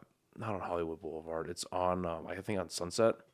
I could be totally wrong about that. Oh, okay. I feel like it's on Sunset. But is there I'll have like to check it out one are day. there like things out there that you look forward to doing in LA, or is like there's something that really attracts? Because like When I go to California, I go to the ocean. yeah, That is my favorite place. It is hard to take me out of the beach when I get there. Oh, I love the ocean so much. I don't really go to LA too much. If I go to LA, it's like just for a show or something. okay, But yeah, probably for the best. no, yeah, I know it's not that great anymore. So where my cousin lives over there in Laguna is super nice. So they're always taking us places out there. That's sick. So yeah. So you get back from LA, you now have these two major experiences under your belt. One thing I'm curious about, just with the culture of modeling, the diet culture of modeling. Because again, I feel like there's a lot of pressure to look a certain way, to like you have to fit a certain model, Yeah. right? Yes. So was that something that intimidated you going into it? Was it ever like a thing? Is it something that intimidates you at all? No, honestly, if I'm honest, I rarely work out. Like I eat healthy and stuff, but not as much as I should. I just feel like I don't know. I just got very lucky, I guess, with my body type. Like if I'm being honest. No, yeah, be honest. Yeah, but what's nice. Yeah, there's nothing wrong with saying your own experience. No, yeah, it's like I should eat better, but I love sweets. I'm such a sweet tooth, so I don't know how I don't have diabetes or I'm not obese yet because I'm serious. But I don't know. I feel like it's different. It's with modeling. Yes, you're right. A lot of them do expect you to have a certain body type. But it's nice nowadays because they're a lot more open to different body types. And so I feel like you don't have to be like as cautious. Obviously, yes, like every designer's different. So some of them do prefer like a slimmer body type, but it's nice because they are a lot more open-minded now to all body types. Yeah. But I personally, I don't know. I guess I just got lucky with my body. I mean, fuck, good for you. Yeah, good for you. I know. I just have a fast metabolism. That's what it is. Yeah, Thanks, Mom. I feel my metabolism starting to slow down, and I'm not happy with it because I fucking hate cardio. Oh gosh, I know. I hate cardio with a passion. Oh yeah, me too. And no, because you're right. Like again, outside looking in, it does look like a lot of brands and like designers are being a little bit more open. But I still, again, outside looking in, still looks like the top elite designers with their designer clothing. They want the slimmer, tall, very not. I don't like using the word lanky, but like the very just like the classic traditional model, I guess. Yeah, they like tall, long, slim models. I feel like that's what's, like you were saying, like the most common that they choose, I guess. But yeah, even in New York, I felt pretty short over there. I'm 5'8", and I feel like that's tall here. But then I went to New York, and I was like, bro, I'm like the shortest one. I was like trying to put on my heels to make me look taller. All the girls, there was girls there that were like 6'2", and I'm like, just Amazon. Yeah, I was like, dude, this is ridiculous. So it's even like, hey, in New York, where's your like, lasso? What the fuck? no, yeah, dude, I was like, are you kidding me? Yeah, I just felt like kind of out of place. I felt like one of the shortest ones. So like over here, I felt super confident being tall, but then I went there and I was destroyed. I was like, damn. So I am taller than my fellow Brooklyn. Yeah, I know. I am doing well. I know. They look to me as their master and their leader. Oh gosh, I don't know. No. Oh, that's funny though. Yeah. So over there, I felt out of place. Even I thought I was like going in their cherry, but so I don't know. I guess it just depends. I got lucky, but like I said, every designer's different on depending what they want. Right. And I'm not asking this question like a negative light, but is there any role that your management team plays in like prepping you physically for a show? Like with like, hey, you're like 3 weeks out. And again, my only real purview to look into this is through bodybuilding. So it's like, okay, you have like you're 5 weeks out. 4, 3, 2. Okay, you are 5 days away. How are you eating? How are you sleeping? How are you hydrating? Like, how are you looking so you can actually perform properly, look a certain way? Yeah. Do they play any role in that? Is that all like self-sustained and expected to be kept by you? Yeah, I think it's all like me keeping myself accountable. Okay. Like, yeah, with how I look. Like, obviously, they'll like check up on you. You know, if you change appearance in any way, they want to know about it. But like in preparation for a show, I think that's more like me keeping myself accountable. Yeah. Yeah. When you say change your appearance, what are like the left and right limits on that? Like, it's too, like what's their like litmus test for that? I guess I would say like tattoos are a big one. If you're gonna go get a big tattoo as a model, you need to tell your manager. They're probably not gonna like it at all. It's the big face tattoo. Oh Mike gosh, Tyson. there's no way. There's no way. Mine would kill me if I did that. So I just love New Mexico. You show the big Zia symbol right there. No way. They would disown me for real. They would kick me out. But even just like you have to be careful too. I know like some male models who like to go like dirt biking or do whatever, and they'll come back with like a big cut on their face or something. And she's like, "Are you kidding me?" Or like even something on their arm. You know, like if you have a fashion show coming up, they're gonna be like, "Bro, like come on." So you just always have to be careful. Or like even if I go cut my hair or change my hair color, like I need to tell them ahead of time. Or, you know, they'll let me, but you need to like let them know that you're going to do that. Growing up, how do you feel you responded to being told what to do? I feel like nobody really likes to get told what to do, like especially if it's by like a parent or whatever. I don't know. I knew some dorks when I was a kid. Really? Oh gosh. No, I was a little asshole. Like, say no. Say no once. Oh gosh. I don't know. We were different, I guess.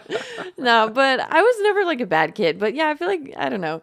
I never really like to get told what to do, but yeah, and it's not like I'm out here like doing anything horrible where I need to be told. Yeah. Well, I just asked because, you know, especially today we live in a time of very self-destination, right? It's very like you choose your own path. There are no like there are traditions in society, but a lot of them are going to the wayside. It's like you can be pretty much whatever the fuck you want to be. Yeah. Even if you do break a couple laws, who cares? Yeah. You know what I mean? So now so with a culture like that, and then obviously there's a purpose behind it with modeling. It's like, hey, we need to know every physical decision you make. Yeah. Because at the end of the day, you are a product and you're helping us move products, advertise products, and you're wearing products. So we need to know how our model looks. Yeah, exactly. Was that an adjustment for you, or did you go into this knowing like, hey, I now have to follow a set of standards. I are going to have a lot, like the higher up I go, there's going to be more people telling me what to do. Like, did you accept that kind of going into it, or is that something that you had to adjust to once you actually started started meeting these things? I feel like I kind of just accepted it. Like I knew that there wasn't any drastic change that I was going to do anyway. Yeah. I feel like the tattoos were like a big one. I knew I wanted tattoos, but I'm okay. I was going to say, do you have tattoos? I do, yeah, Okay. but I'm in the middle of getting my 3 butterflies removed. Ooh. I know, yeah. So I thought, watch, I'll show you. Have you started? Yeah, I've had 3 sessions already. So they're just like faded. They used to be so dark with a lot of detail. Okay. And now they're just like kind of faded. But I have a couple more little ones that I'm going to leave. Just very simple, but the 3 butterflies will be gone.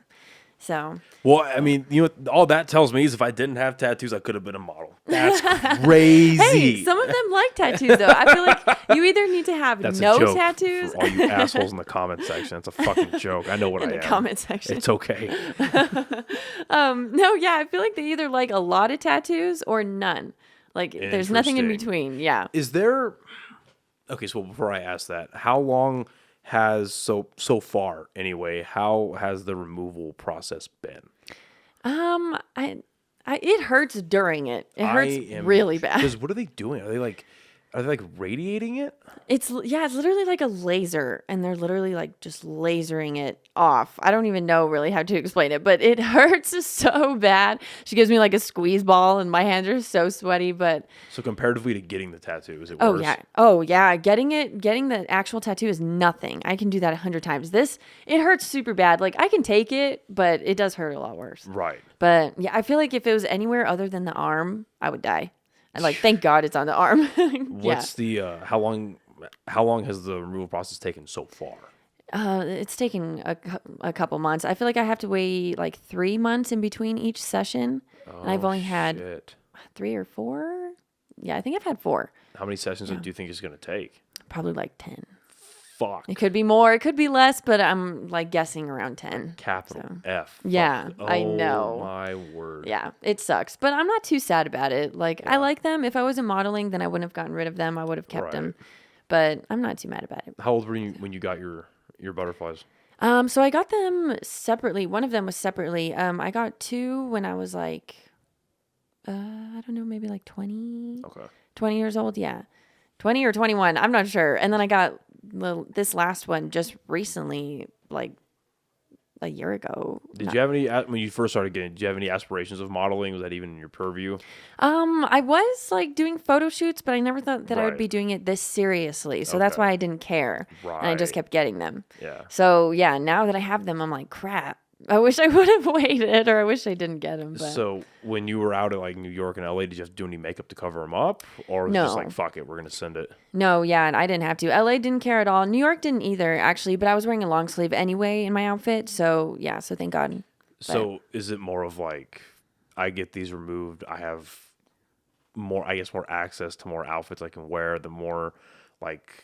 Yeah, the more outfits I can wear, that these brands are gonna be more comfortable with me displaying for them. Yeah, a lot of designers don't like tattoos because they're distracting or whatever, and so it does get in the way of some jobs. Not all the time. I haven't had too many problems, but it does get in the way of a couple. Yeah. And I just personally want a more like clean cut, simple look. I don't like the way like my tattoos look in the photos anymore. Interesting. And then like you said, some designers don't like them, so I'd rather just get rid of them. It's just a tattoo, whatever. So, well, I'm glad to hear it's more of a personal choice than it was you getting pressured into doing it. No, yeah, I'm sure there's a lot of talent agencies out there that like hold their clients down, like, hey, get rid of them. Yeah, fucking do it. Yeah, nobody did that to me. Yeah, nobody asked me to. Yeah. But my manager DM'd did tell me just don't get any more tattoos, and I was like, deal. But I personally wanted to get rid of them. We were talking about a little bit earlier, like which is fair. Like if you're gonna, because no one's forcing you to do this. No. So if you're gonna enlist yourself to this type of lifestyle, you're kind of giving up a couple freedoms. Yeah, exactly. So that makes sense. Is there a culture of like heavily tattooed female models? I feel like there is, but they're more for like tattoo shops, piercing shops. I haven't seen too many like runway fully tattooed. I've only seen male. So and not, again, not to generalize, but that's more of like the Inked magazine.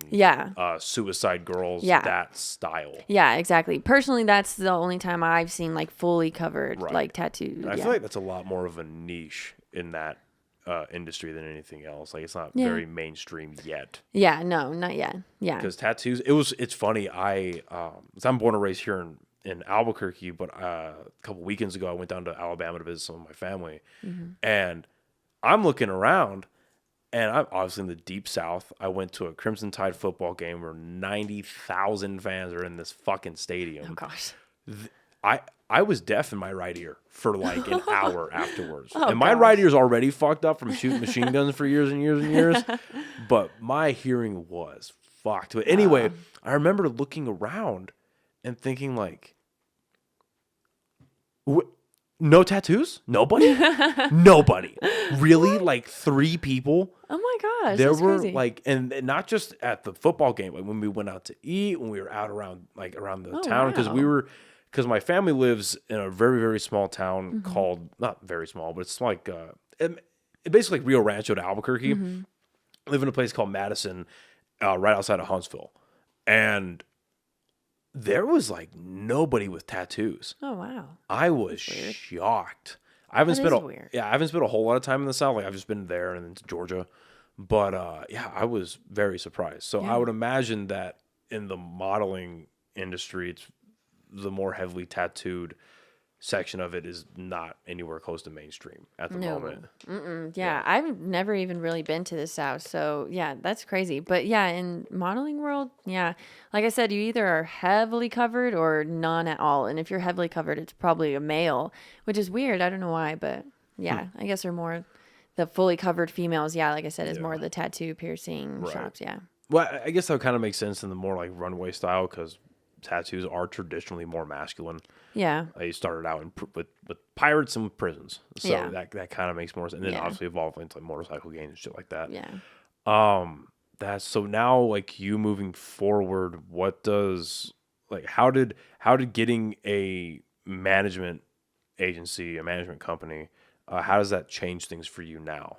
So now I have access to working with like bigger brands and bigger companies, and yeah, and now I can meet like yeah, just work with bigger people because I can only go so far on my own. You know, nobody knows my name, nobody knows who I am. I have no contacts, and now with these agencies, they are the contacts. They know all these people. You know, so now yeah, I can have much bigger, more opportunities. And so is this something that you see yourself doing full time? Like this is going to be your career as a professional model? I mean, I would like it to Yeah. be. I would love that. Yeah. But I mean, I always just like, it's not my plan, it's God's plan. And so whatever falls into my lap is what I'm going to trust. And if modeling doesn't work out, then it doesn't work out. But if it does, then all glory to God, you know? Okay, because the way you speak about it and obviously the things that you're doing, it would only make sense that this is going to be like the path you go down. Yeah.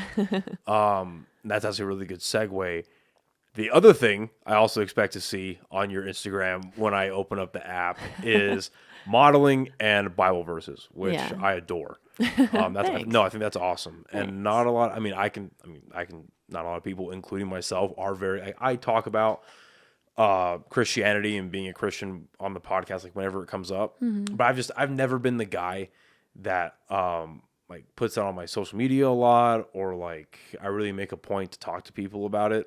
I'm very like all my friends know that I'm Christian, and I'm obviously not the best Christian in the world, but I do my best. And I've been very much more along the lines of if people want to talk about it, sick, I'll share my experience, and a lot of that comes from my lack of knowledge. Like I would love to sit down with people and like debate religion and have like, yeah, because in this chapter and in this verse and then this happened and da da da da da da.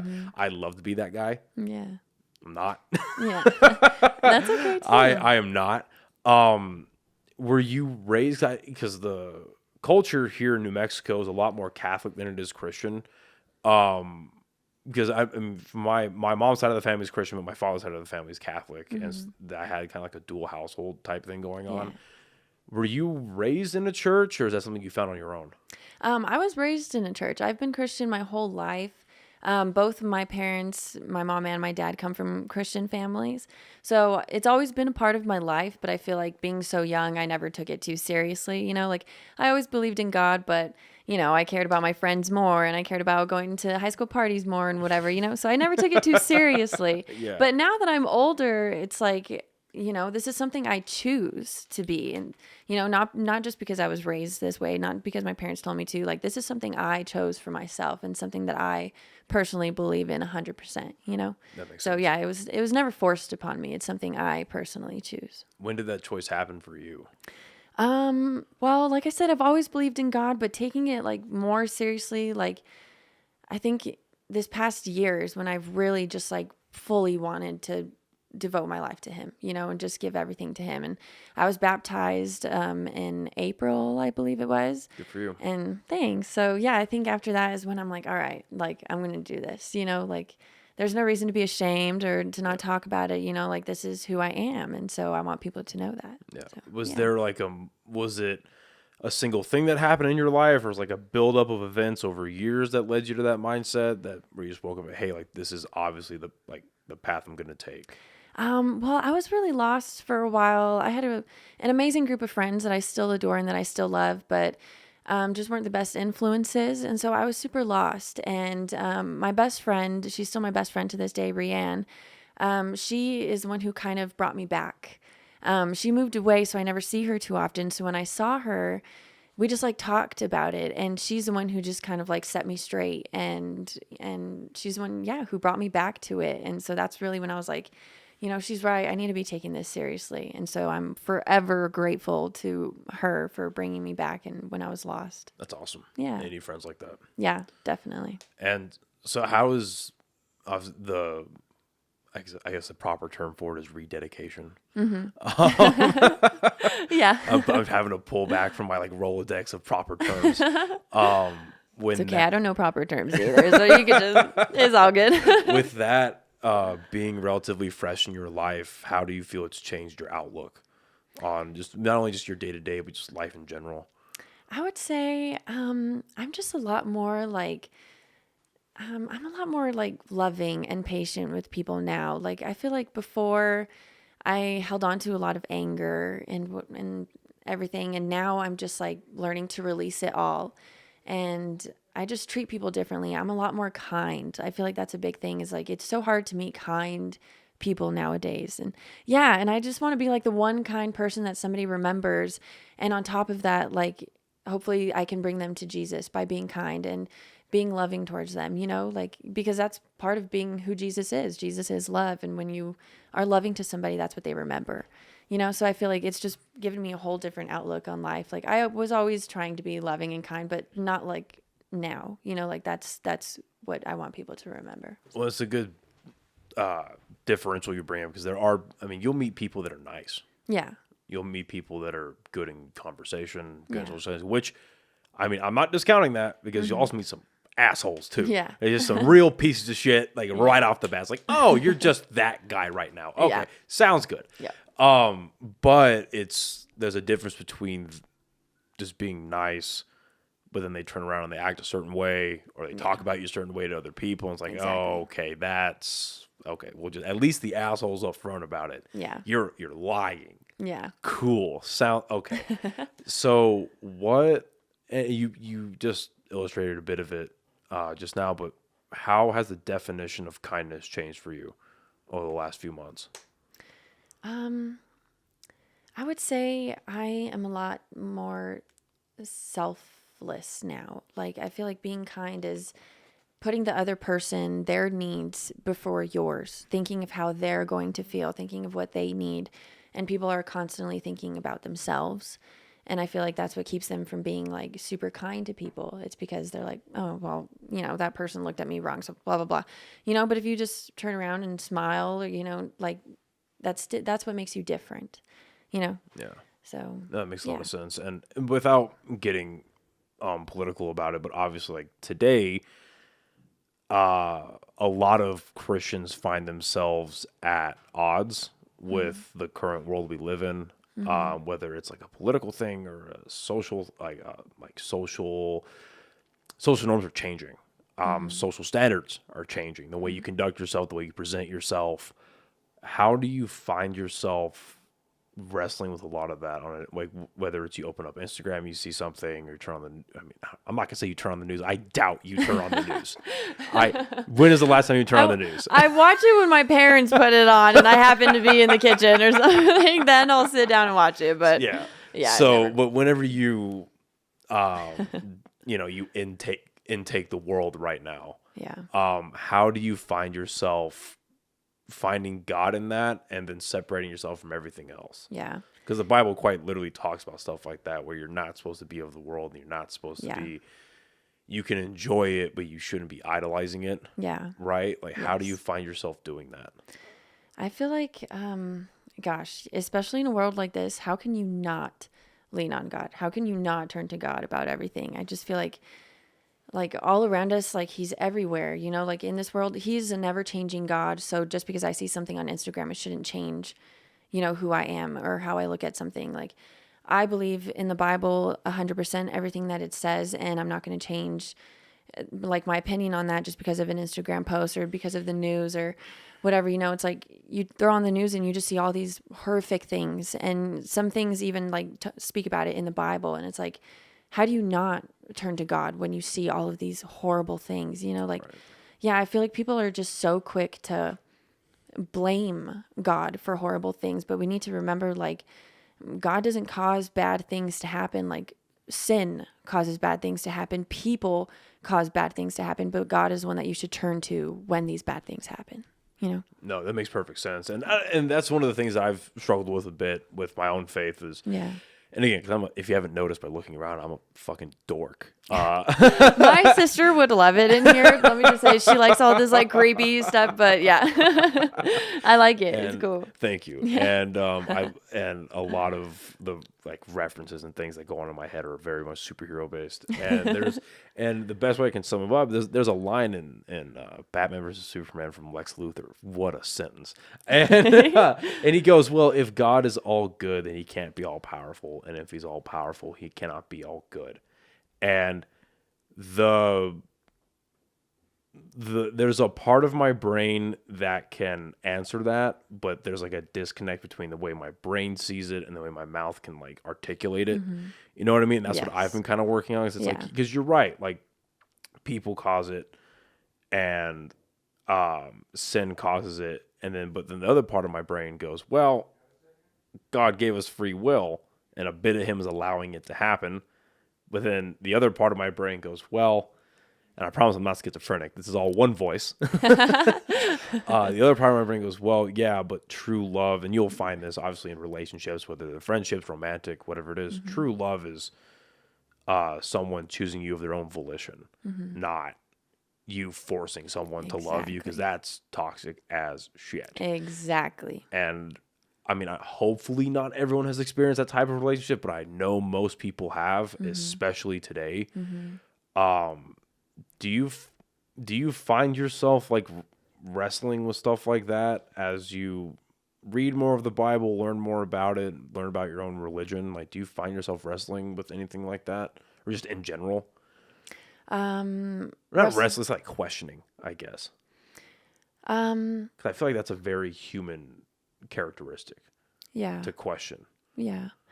I would say, do you mean wrestling with like true love? Like, how could like God allow, if he's all powerful, all good, how could he allow these things to happen? Well, not only that, but just, I feel like everyone regardless of what religion they have, unless you're a weirdo and like the Branch Davidian style out in Waco, where it's just a cult.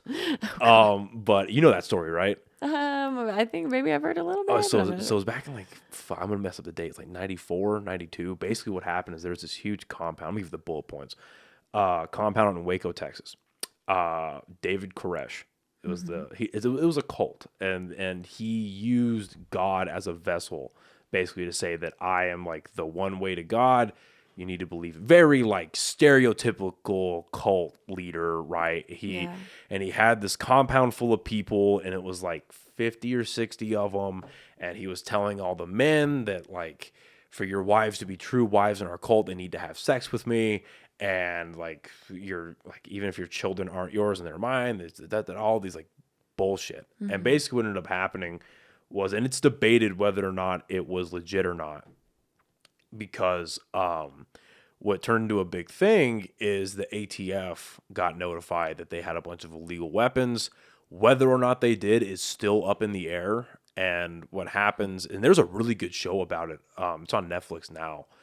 The only actress I know in it is Melissa Benoist, whatever. She played Supergirl on the TV show. Oh, okay. And well, long story short is they decide they're spending weeks outside just torturing these people. Like, they've got bright lights shining in. They're playing these giant sirens, bunch of psyop stuff to get them to come out. Yeah. Well, they don't, and they decide to raid the compound. Everybody dies.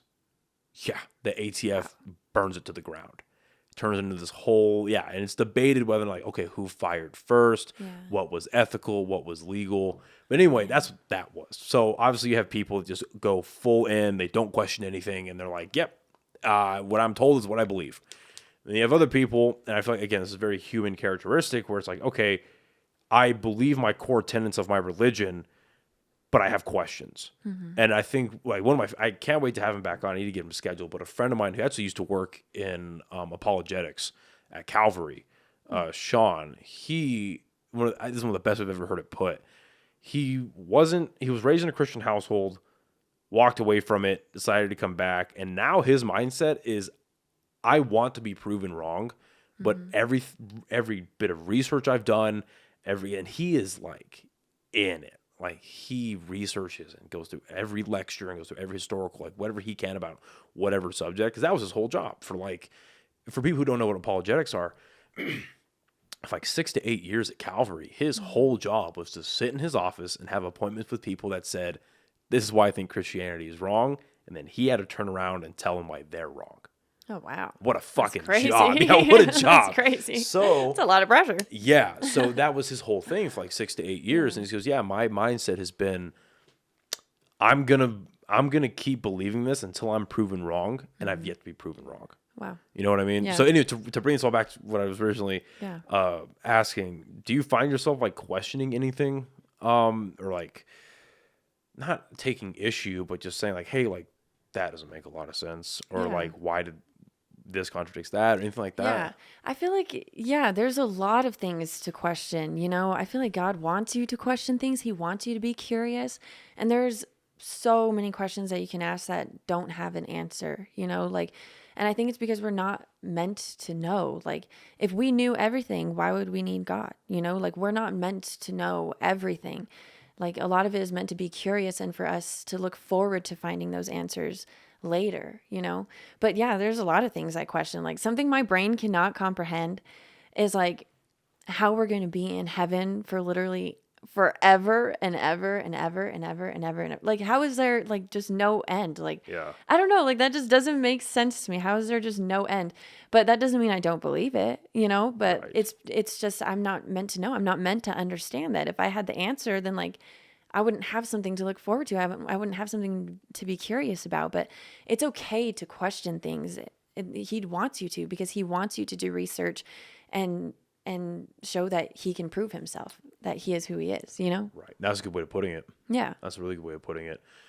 And another thing I'm curious about, obviously the world we live in, it's become, okay. So before I ask that, how does your faith and your practicing of Christianity, how does that coexist and meld together with modeling? Because obviously the modeling industry is very vanity based. Yeah. It's very image based. Yes. Like again, to use a proper term, worldly. Mm-hmm. Yes. So how do you reconcile both of those at the same time? Not to say you shouldn't be modeling, obviously, but like how do those two coexist? Yeah. I know. I feel like it is hard to like put those two things together. Like you said, like, I feel like when modeling, people think of it that, you know, you take your clothes off and you do this and this. And I want to be that one model that's different and show that you can be a Christian and be a model, but do it respectfully, you know? And I feel like it is hard.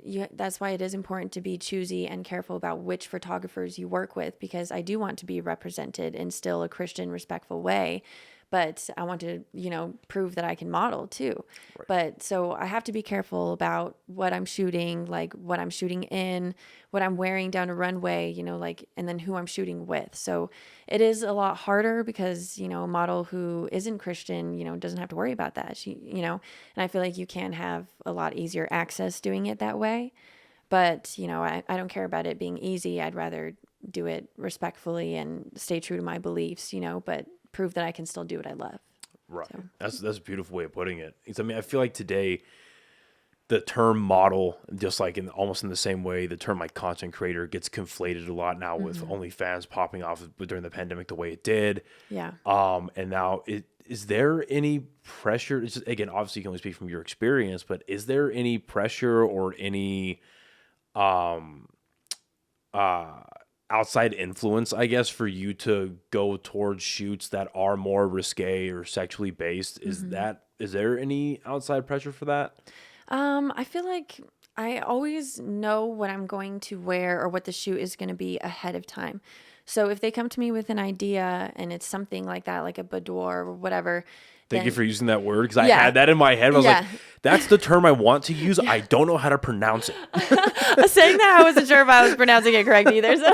Like, is it boudoir or like boudoir? I think it's boudoir. Okay. Boudoir. I don't know. I'm going to get made fun of later. But yeah, so that personally, like, that's something that I would not shoot in, you know? Like, so I'll make sure that I know ahead of time what I'm going into. And for people who don't know what the fuck we're talking about, defines that type of modeling or that type of shooting? It's like underwear shooting, you know, like thong, bra, very sexy. And Right. there's nothing wrong with that, but personally, like that's not as a Christian woman, that's not something I want to represent myself as, you know? So I do have to be careful about. Right, very traditionally saying you save that for your husband. Yeah, Like, that's the type of thing. Yeah, that's exactly. the more Christian outlook on it. Yeah. But anyway, yeah. So when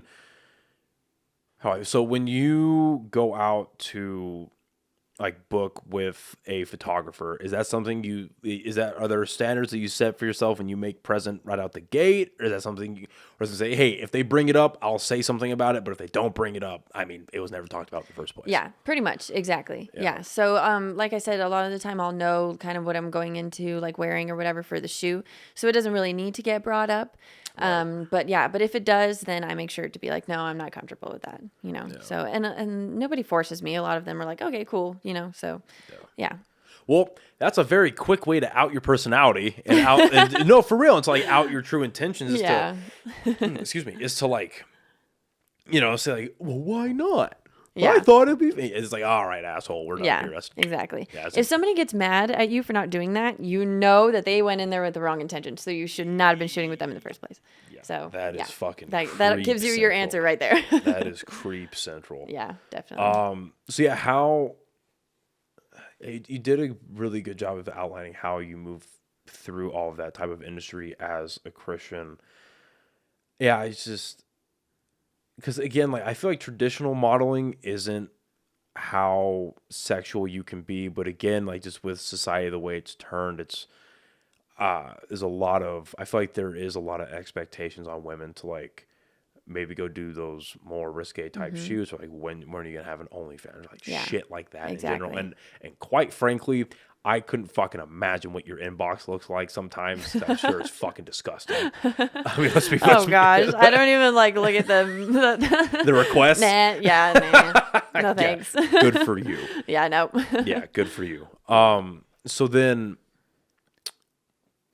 going back more specifically on Christianity, now that you have this more outlook on life, and again, there aren't really any societal norms anymore. There's not like a lot of things that propped up, I guess, Western culture have kind of fallen away. And you have these extremes, right? For every, I'm not really talking shit, but like for every like hyper feminist OnlyFans model, like, there are no standards sexually, live your life, fuck whatever and whoever you want, like all of that.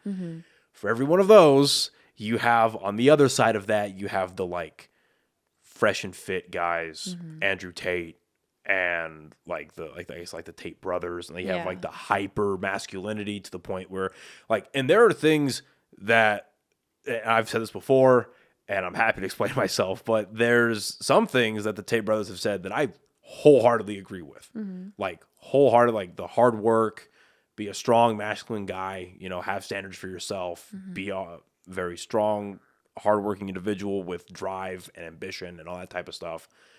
But then, well, also what I don't agree with is what that has created. Yeah. And extremely young men that only see the like the cars and the women's side of it and like the very vanity. Like it's like, no, okay. Being a strong man does not mean seeing women as objects. Yeah. That's what I don't agree with. So like with these extreme, you know, like into the spectrum happening, how as a young woman, how do you find yourself navigating like this society that we have now?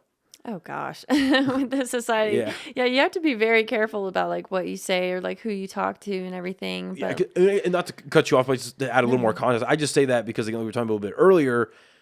I just slowly but surely, especially since I've been having more women on the podcast and having these longer conversations, I'm becoming more aware of like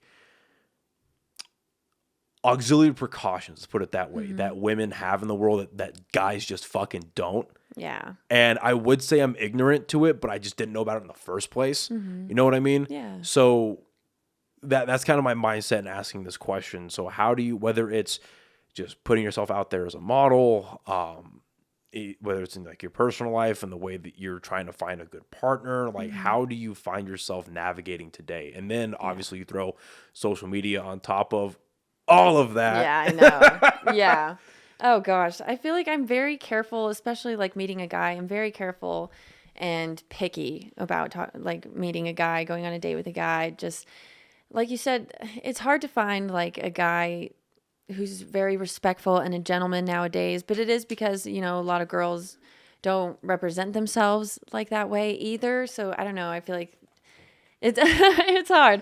It's a touchy subject. That's a good way of putting it. Because like Yeah. again, I don't advocate and I do not condone dudes being assholes. Yeah. Or like acting a certain way or Yeah. speak. And this is removing the extremes of like assault and shit like that, right? Yeah. Removing that because that's obviously a big no-no. Yeah. But Yeah. interpersonally, right? I don't condone dudes being assholes or like Yeah. you know being like too like I don't know, just fucking like brash, like hypersexualized when they speak with women. I all of that. But then at the same time, it's like, well, what type of reel are you casting? Yeah. And it kind of goes both ways. Mm-hmm. It's good that you say that because I agree. Yeah, it definitely comes from both sides, you know, like as a woman, if you want to be respected, like then represent yourself as that way, you know, look for a man who's going to respect you, but make sure you're presenting yourself that you want to be respected as well. Otherwise, this guy is not going to respect you, you know, like however you treat yourself is how he's going to treat you, you know? So, but it's a big thing with guys too. I feel like you need to have like, common sense is a big thing that I feel like people lack now. Common sense is not common, like, and that's coming. Yeah. That's coming from a certified dummy. Yeah. All right, Same. I find myself not having common sense, and sometimes like, wow, that you should not have done or said that, but okay. Yeah, exactly. But like a big thing that I want girls to know is like, especially if you want to model, is you can model without taking your clothes off. You know, like if you want to do OnlyFans and whatever, that's your thing, then that's your thing. But like modeling specifically, if you're trying to take it seriously, like you don't like, then take it seriously, you know, like you don't have to take your clothes off. There's a way to be a model and do it, but still respecting yourself, you know, like, and not saying that girls who, you know, do that stuff don't, but you know, just there's two different types, you know, of modeling. Those are two separate types. And I'm not trying to shit on either one of them. Yeah, you know what I mean? Exactly. Yeah. Exactly. Yeah, same. But yeah, with guys too, like you're going to know right off the bat, you know, how they're going to treat you, you know, if they're respectful, if they're a gentleman or not. There's a lot of guys who, you know, girls don't make them that way. They just are that way. And, you know, you just, yeah, you know, so you need to stay away from them. Don't give them the attention. That's exactly what they want. You know, if a guy is saying something nasty to you, don't listen to them. You don't react. You know, it shows that you're just stooping down to their level. How common? I'm always curious about this. How common in like social settings, like let's say you're out at like Anodyne or like Sister or whatever, Marble. Mm-hmm. How often is the like generic stereotypical like cat calling, "Hey baby, how the fuck are you?" Like this shit you see in like American Pie. Yeah. You see like Stifler God. doing. You know what I mean? Yeah. Like how So guys are just, like if you go out, like I've been out to Canvas a few times and some of them just don't care. Like they'll just come up to you and like hit you on your ass or like just say something nasty to you and you're like, what the hell? Like I thought we were past that. yeah, you're like, dude, I didn't ask for that. Like I don't know. Like some guys just have no respect. Like I said, no common sense either, you know, and it does suck, but you just need to like stay away from them, you know, don't give them the attention like I was saying, because that's exactly what they want. Or you just develop a solid right hook. No, seriously. Seriously, I learned how to punch when I was working at Olive Garden, so stay back. Did they ask for too many breadsticks? Like, no, you've had 9 baskets. You're done. Hey, people were mean at Olive Garden, okay? The like customers that would come in, they're just so needy, so mean, and then they don't tip. So they come in and they have the audacity to order food. These pieces but they order of it mean, shit. very Oh, impatient, and Oh, I just know. so needy. You're like, bro, I have like 6 other tables. You are not the only people here, okay? I worked in Yeah. restaurants for 7-8 years. Really? I fucking feel that. The worst place I ever worked at, hands down, no question, Melting Pot. Oh, If no. I could burn down Melting Pot with no consequences, I'd do it. In an instance. What? Fuck that place. Really? It sucked that bad? Fuck that place. Oh, Well, so man. first of all, you ever heard the saying, like, you should never go to the kitchen of your favorite restaurant? I have heard that. Yeah. Yeah. That is one of the kitchens you never... It is, at least when it, like, back then, one of the most fucking unsanitary Ew. places I've ever been. Especially, like, it's a little bit better if you're just going there to drink and order like the dessert. Yeah. That's a bit easier. Yeah. But have you been to Melting Pot? I have once. Okay. So have you ever ordered an entree there where you have to cook it yourself and shit like that? Okay. Yeah. Don't do that. No. Bad idea. Oh, God. Very bad Too idea. late. I already did. yeah, don't do it again. Yeah. If that's ever a first date proposal, say no. Oh, because gosh. the fact that that place doesn't have case after case after case of like cross-contamination poisoning is ridiculous. Oh, boy. Genuinely ridiculous. Because it's all, I mean, you've had it. It's all raw meat that gets brought out to you. And the audacity of that place, I'm sorry, the audacity of that place to bring out raw meat and then say, figure it out to the customer. And it's like, hey, yeah, that's if true. you don't cook it properly and you get sick, that's on you. Oh, It's not the no. fact we had like Johnny in the back touching 3 different types of meat with his bare hands. Oh, that's gross. Oh, yeah, no, for real. And then like, so in the back they have like literal, like, it's almost like not storage bins, but they're like these like oversized Tupperwares pretty much that are just filled with all the chocolates and stuff. Like everyone's going back there and just going, oh yeah, oh yeah, oh yeah. Everybody from the servers to the hostess goes back there to the chefs that's working on your food. I am dead, or preparing your plate rather, because again, you have to cook it. Yeah. Because you're the one paying $300 to make your own food. Yeah, melting pot's expensive, and I'm like, yeah, they don't even cook for you. Yeah, the fucking audacity.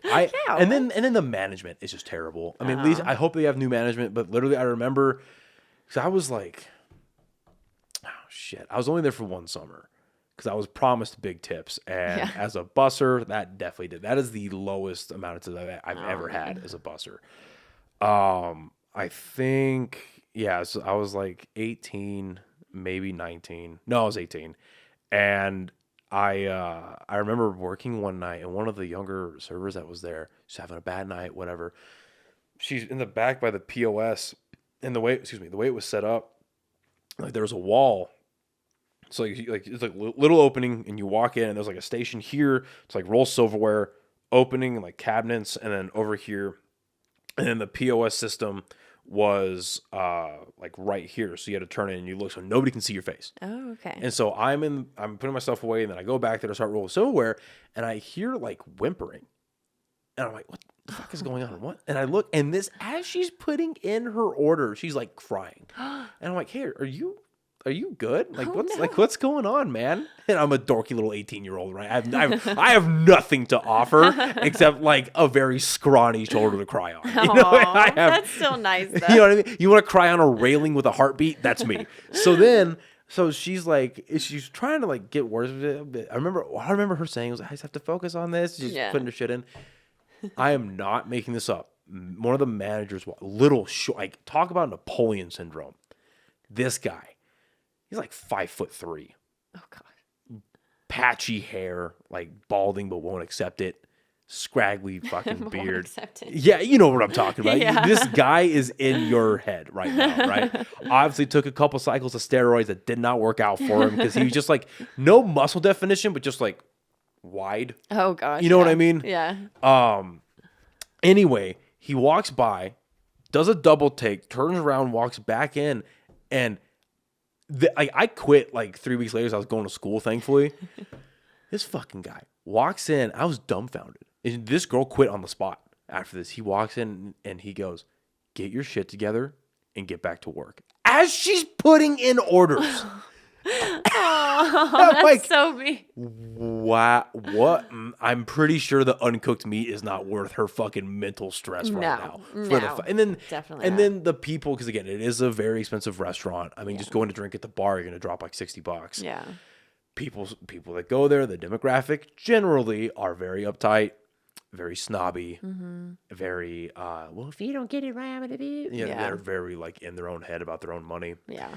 And that was just without a doubt the worst place. But I worked at Pelicans on the east side, and I fucking love that place. Oh, really? And I like kind of miss working there sometimes. Yeah. Like I can't say I'd never go back to it. Like say if I wasn't doing anything else, if I was doing the podcast or like all my other stuff that I'm doing, I might pick up a night or two. Yeah. The culture is just fun.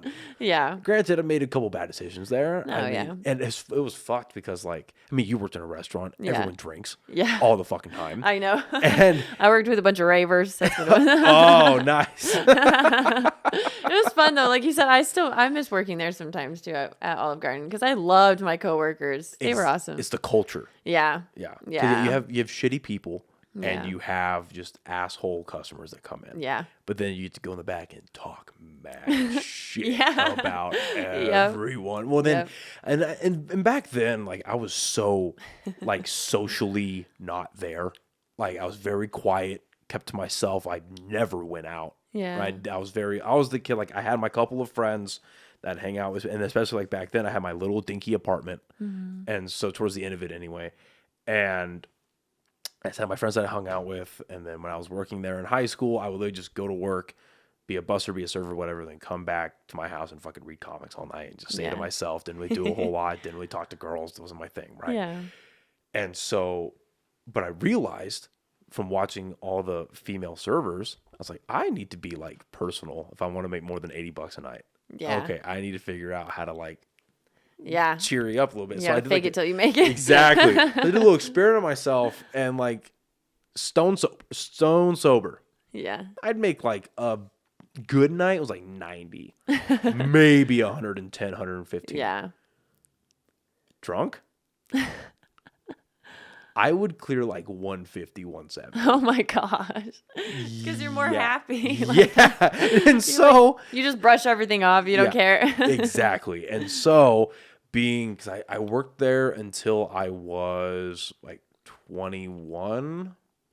Yeah, sounds about right. 21-ish. Mm-hmm. So, underage dude, access to booze. And now my job is like indirectly incentivizing me to drink on the job a little bit. Not a great, no, definitely not combination. But I met some dope people, and I still talk to a few of them. Yeah. And it's just really cool what comes out of that. Yeah. I don't even know what fucking got us on this subject. You're talking about Olive Garden, and you're about to see. I don't remember. You're about to see how good my recalling skill is. I have the worst memory in the world too. So. We were talking about just moving through a very hyper-sexualized society, and with okay. So the last thing I wanted to ask you about that is you hear the term godly man, and that sounds great on paper, and there's a couple of people, female friends I have that come to mind when I say this. I'm also not gonna say their names, but like as a conglomerate experience from what I've heard from them is like, and some of them just haven't found it yet, unfortunately, where it's like there's a lot of like people will either just flat lie. Like, yeah, I'm a Christian, I'm a fucking and then in reality they're just trying to get laid. Yeah. Or it's they practice Christianity, but they're so far deep into like old school, like 1920s, 30s, 40s, like notice like the woman is lower than them, all that kind of stuff. So what does a godly man mean to you? And then like, how do you, give away all your secrets or nothing, but like, how do you like go out? How do you find yourself? I feel like that's so hard. In the end, speaking from my own experience, and I'm not perfect, I've definitely fucked up a relationship with a good woman myself, but how I know it's hard for me to find, not that I'm looking right now, but like it's hard to find a godly woman in today's world. You know what I mean? So, but from your own experience, what does a godly man mean to you? And then how do you go about truly differentiating that from just an asshole? For lack of a better term. Yeah. I feel like a godly man right away, you can tell when they're different from an asshole, I would say when I'm looking for a godly man, I'm looking for a spiritual leader in the home, like somebody who's going to lead me and, the kids. If we have kids, like who's going to lead us in the home, who's going to lead us in prayer, who's going to keep us accountable reading the Bible. Like you're looking for somebody who loves God more than he loves you and more than he loves himself. Somebody who's always going to put God first, because if he does that, then that's just going to like be a domino effect to all the rest of his actions, all the rest of his decisions. Right. So when you're looking for a godly man, you're looking for that spiritual leader of your home. You want somebody who's not ashamed to talk about God. somebody who goes to church with you, somebody who you see them applying that to their life, maybe like volunteering for something, or somebody like take them out to a restaurant and see how they treat the waiter, like, are they kind to them? That's like, a good one in general. Yeah. I've separated myself from friends because of that. Yeah, exactly. That's true. Like, yeah, you're right. That's something in general. Yeah, but especially so if you're going to build a home. Exactly. Right. So there's so many things to look out for. Like, when they get angry, how do they treat you when they get angry? How do they treat themselves? How do they affect others around them? Like, when they're sad, who do they go to? Like, there's so many aspects that you need to look for. What do they go to? Exactly. Who and what. That is a good one. Their sphere of influence, it sounds like, is a very important thing. Exactly. Yeah. So I think that's what it is. Like, how their actions, their decisions, like, who's going to be a spiritual leader in your home to you, himself, and the kids, as a family. Like, yeah. Right. And so that's also what I was going to ask a little bit earlier. Empowerment is a word that has lost a lot of meaning. And I feel like not lost meaning. I just feel like the meaning has changed. And it's been not like degraded, but it's been just altered to the point where empowerment has now become equated to like extreme lustfulness, right? In some cases, and then you bring us a little bit earlier about a spiritual leader in a household. Right now, a big social conversation is, like, obviously, we're starting from a foundation that men and women are equal as people. Like, obviously, I don't think that has to be said, right? Obviously. But then it's like, again, in the Christian, in a lot of like religions, it's men and women are equal, but the man is the leader of the household. And that traditionally it's been the woman submits to her husband. It actually says that in the Bible. But that's been changed a bit. And the definition and translation of that and the way that society digests it now is that submission's a bad thing. And that submission means that you're like a slave and a servant, which is not what that means at all. Yeah. So what is your definition of empowerment? How does that feed into the way you practice your religion? And then in that same note, what does submission look like to you in the frame of Christianity? Okay, I see. I would agree with you. I think that I still... I hope I worded that right. No, yeah. I think I know what you mean. I still agree, that, a man should be like the spiritual leader of the home. I don't think there's anything wrong with a woman being submissive to that. I think, whatever works for like that couple, like there are some women who like are the breadwinners, and like to go out and work, and then the dad likes to be at home, and it can be vice versa, so I feel like it all depends on how it works for that couple. I think just because you see another couple who's different from you doesn't mean that there's anything wrong with that, or that you should get mad at that. It doesn't affect you at all. But yeah, there are like situations where the woman likes to be submissive to that, and they want a man who's a spiritual leader, and there's nothing wrong with that, and vice versa. I think like empowerment, maybe it has like changed nowadays, but when I view it like empowerment, yeah, it's just like, I would almost associate it like with confidence, like just feeling empowered is feeling confident, feeling strong. And yeah, I guess that's how I would put it. Where do you find yourself feeling the most empowered in your day-to-day life? Or what empowers you the most, I guess. That's a better way. What empowers me the most? I would say my family empowers me. Obviously God empowers me, and I don't know. I think a lot of the times, like when I'm doing something for somebody else or listening to somebody's like hurt or something, like, and just finding words of wisdom to speak to them, or, that's when you feel empowered and you feel confident about yourself. Or there's a lot of things that make me feel empowered, I guess. Like, yeah. Well, good. I'm glad to hear that. I don't know. Yeah. You just have to pay attention to like the little things that make you feel empowered.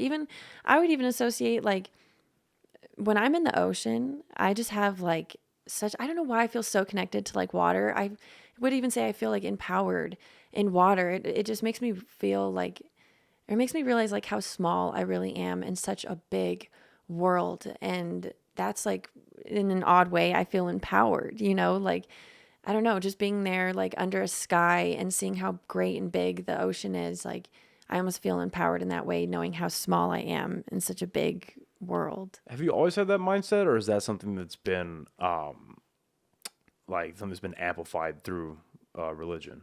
I would say both. I've always kind of had this mindset, but I never like tuned into it this much. Like a new meaning now. Yeah, yeah. Everything has a new meaning now. Like, I've always been like, this person, but everything has a new meaning now. I have a new perspective on everything now, Yeah. So, yeah. That's a good way to put it. Yeah. This has been a blast. Yeah. This has been really awesome. This has been a really good time. Where can everyone find, like, whether it's like your social media stuff, your modeling stuff, where can people find you? So my tag on Instagram is at yaya.mar. I do have a TikTok, but I don't use it very much. But that is just at Yaya Mar with 2 Y's in the beginning. So, yeah. Well, thank you again for doing this. Oh, yeah. Thanks, man. This was awesome. I loved it. Awesome. I'm glad you're here. This is a blast. And thank you, everyone, for listening and watching. And we'll see you next time. Bye, everybody. That was fun. Nice. That was so cool talking.